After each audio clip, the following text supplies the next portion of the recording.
Rajesh law centre में आप लोगों का स्वागत है। आज मैं एक बात फिर आप लोगों को बताऊंगा कि क्या केवल SC/ST वर्ग के व्यक्ति को गाली देना, उसके साथ अभद्र भाषा का प्रयोग करना SC/ST एक्ट लगाने के लिए पर्याप्त है या नहीं। क्योंकि ये एक बहुत बड़ी समस्या है समाज में। कुछ लोगों का कहना है SC/ST एक्ट 99% इसका दुरुपयोग हो रहा है। मैं एक लाइन में ये बात को नए सिरे से खारिज करता हूँ। ये कहना कि SC/ST एक्ट का 99% दुरुपयोग हो रहा है, जी नहीं। आपके साथ गलत आरोप लग गया हो, एक दो लोगों पे फर्जी आरोप लग गया हो, इसका ये मतलब नहीं कि सारे केस फर्जी चल रहे हैं। ठीक, हाँ, ये भी पूर्ण रूप से इनकार नहीं किया जा सकता कि फर्जी मुकदमे नहीं दर्ज कराए जाते हैं, दर्ज भी कराए जाते हैं। जहाँ कहीं कोई प्रावधान, कोई चीज़ लाई जाती है, वहाँ उसके सदुपयोग और दुरुपयोग दोनों होते हैं। बस इस बात का है कि जो दुरुपयोग कर रहा है उस पर नकेल कसी जाए। ठीक, अब जो टॉपिक है वो ये है कि अभद्र भाषा का प्रयोग करना। ध्यान दीजिएगा, दो बातें हैं।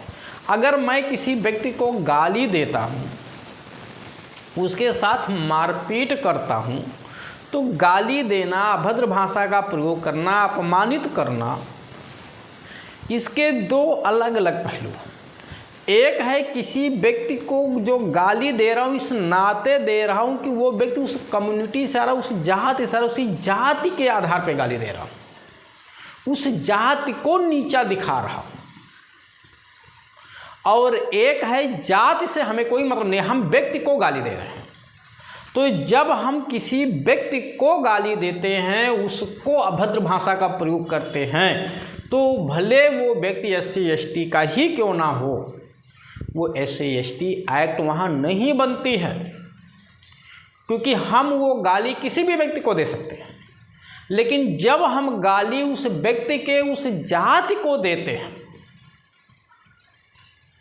यानी कहते हैं जाति सूचक गाली देना, जाति के आधार पर हम उसको नीचा दिखाते हैं। यानी वो व्यक्ति क्यों नीचा है, क्यों गलत है, क्योंकि वो व्यक्ति उस जाति में पैदा हो गया है। तो किसी जाति में किसी व्यक्ति का पैदा होना, उसका क्या गुनाह है भाई। जब इतनी जातियां बना दी गई कि प्रत्येक व्यक्ति जो पैदा होगा वो किसी न किसी जाति में सेट हो जाएगा, यानी जाति रूपी खांचे में हर एक व्यक्ति पैदा होने वाला सेट जरूर हो जाएगा। तो हमारा क्या दोष है कि हम किस जाति में, किस धर्म में पैदा हो गए।